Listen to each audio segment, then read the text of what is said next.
You sit down to do something simple. One task, something you actually care about, but somehow you don't start. Instead, you scroll. You check things that don't matter. You tell yourself just 5 more minutes. And the strange part is, you do care. So why does everything important feel strangely unreachable? Not because you're lazy, but because your mind is already full before the task even begins. And what's happening inside your brain is not obvious at all.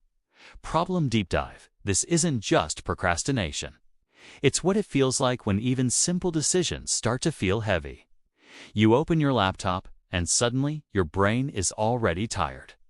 You think about what to do first, and nothing feels clear. So you delay. You switch tasks, you clean something random. You open your phone again. And while you're doing all of this, there's a quiet pressure in the background, a feeling that you're falling behind, even while doing nothing wrong.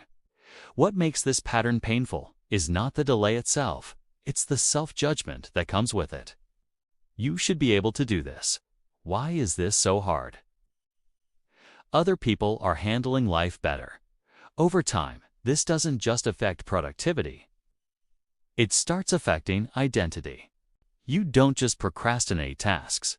You start to see yourself as someone who can't start, and that label becomes heavier than the task itself. But something important is hidden underneath this pattern. Something most people misunderstand completely. Reframe this is not laziness. Laziness implies lack of care. But in this case, you do care too much about too many things at once. This is closer to mental overload than avoidance. Your brain is not refusing effort. It is trying to protect itself from too many simultaneous demands. What looks like doing nothing on the surface is actually a system trying to prevent internal overload. Not a flaw, an adaptation. And to understand it, we need to look at what's happening inside the brain when this pattern appears. Psychological mechanism. Your brain has a limited resource called executive energy. It's managed mainly by the prefrontal cortex, the part responsible for planning, decision-making, and starting actions. But here's the problem. Every choice you make during the day consumes a small amount of that resource. What to do first? How to respond? What to prioritize? What to ignore? This is called decision fatigue. Now imagine your mind like a browser. Each thought is a tab. Unfinished tasks, unanswered messages, future worries, past mistakes. Even if you're not actively using those tabs, they are still open in the background. And each one uses mental energy. So when you finally try to start something important, your brain looks at the system and quietly says, "Too many tabs already open." Instead of choosing action, it chooses freeze. This freeze response is not random. It is connected to another system, the brain's threat detection network, involving the amygdala. When something feels overwhelming, even emotionally not physically dangerous, the brain can interpret it as a threat. Not danger to life, but danger to stability. So instead of fight or flight, you get something more subtle. Shut down through distraction. Scrolling, switching tasks, avoiding the starting point. Here's a simple mental model. Your brain has 2 modes. Task mode gives focused. Structured, effortful threat mode gives protective. Scattered, avoidant when overload builds up. Your brain shifts you into threat mode without asking permission. And in that mode, starting anything important feels strangely blocked. Not because you don't know what to do, because your system is already occupied managing pressure. And this is where most people get stuck.